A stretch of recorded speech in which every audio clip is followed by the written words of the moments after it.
ఎన్నికల నిర్వహణ ప్రభుత్వం అయితే చేపట్టింది. గ్రామ పంచాయతీల ఎన్నికలకు సంబంధించి కాస్ట్లీగా ఉన్నాయి గ్రామాలు.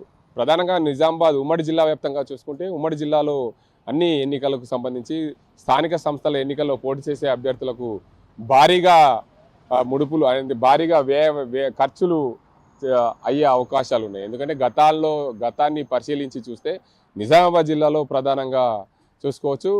బోధన్ నియోజకవర్గంలో సాలూరా, అదేవిధంగా జాడి, ఎడపల్లి లాంటి గ్రామాల్లో సుమారు 40 లక్షల నుంచి 50 లక్షల వరకు ఎన్నికల ఖర్చు పెట్టాల్సి వస్తుంది. అంటే ఎన్నికల నియమ నిబంధనలకు లోబడి ఉంటే ఆ ప్రభుత్వం చెప్పే ఎన్నికల ఖర్చు వ్యయాలు అది ఎటు కూడా సరిపోవనే చెప్పాలి. ప్రధానంగా నిజామాబాద్ జిల్లాలో బోధన్ నియోజకవర్గంలో 3 పంచాయతీల్లో అత్యధికంగా ఖర్చు చేస్తుంటే, అదేవిధంగా ఆర్మూర్ డివిజన్లో అయితే అత్యధికంగా ఖర్చు పెట్టే గ్రామాల్లో అనేకం.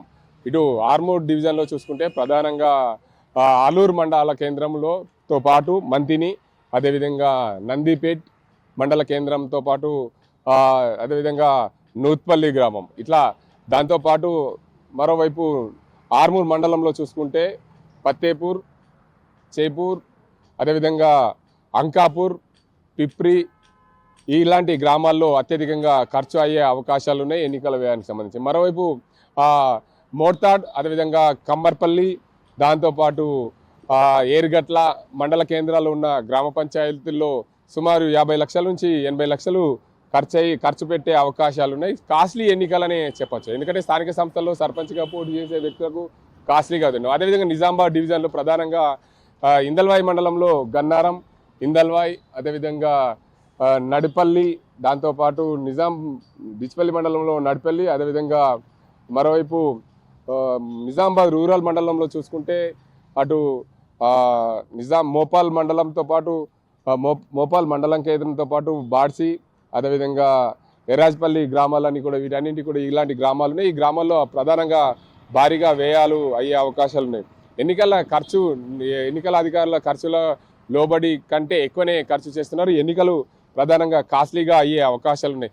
తెలంగాణ రాష్ట్ర వ్యాప్తంగా చూసుకుంటే అత్యధికంగా ఖర్చు అయ్యేది నిజామాబాద్ జిల్లాలోనే. నిజామాబాద్ జిల్లాలో ఎన్నికల వ్యయానికి సంబంధించి గ్రామాల్లో యువత పోటీ చేసేందుకు ఉత్సాహం చూపిస్తున్నప్పటికీ కూడా ఆ గ్రామాల్లో ఉన్న యువత అప్పుల పాలవుతారనే కోణంలో కూడా వారి తల్లిదండ్రులు వారిని వారిస్తున్న పరిస్థితులు నెలకొన్నాయి. ఎందుకంటే ఎన్నికల వ్యయం అధికంగా ఉంది. సర్పంచ్గా పోటీ చేసే వ్యక్తులకు ఎలాంటి ఆదాయాలు రావు కాబట్టి మీరు ఎన్నికల్లో ఖర్చు చేస్తే అప్పుల పాలవుతారనే కోణంలో కూడా తల్లిదండ్రులు వారిని వారించడం వల్ల, మరోవైపు గతంలో పోటీ చేసిన సర్పంచులు కొంతమంది ఎన్నికలకు దూరడం ఉండడం, మరోవైపు ఇలాంటి ఘటనలు నిజామాబాద్ జిల్లాలో చోటు చేసుకున్న పరిస్థితి. ఎన్నికలైతే కాస్ట్లీగా ఉన్నాయి. ఎన్నికల వ్యయాలు కాస్ట్లీ కావడంతో ఎన్నికలకు కొన్ని గ్రామాల్లో యువత దూరం ఉంటున్న పరిస్థితులు నెలకొన్నాయి. ఇది ఇక్కడ పరిస్థితి. కెమెరా అజింతో గంగారెడ్డి, RTV నిజామాబాద్. చరిత్ర సృష్టించినోడు ఇప్పుడు ఆ చరిత్రని తిరగరాయబోతున్నాడు.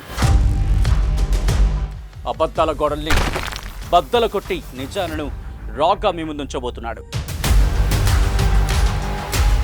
నిజమైన వార్తల కోసం వెంటనే డౌన్లోడ్ చేసుకోండి రా యాప్ని.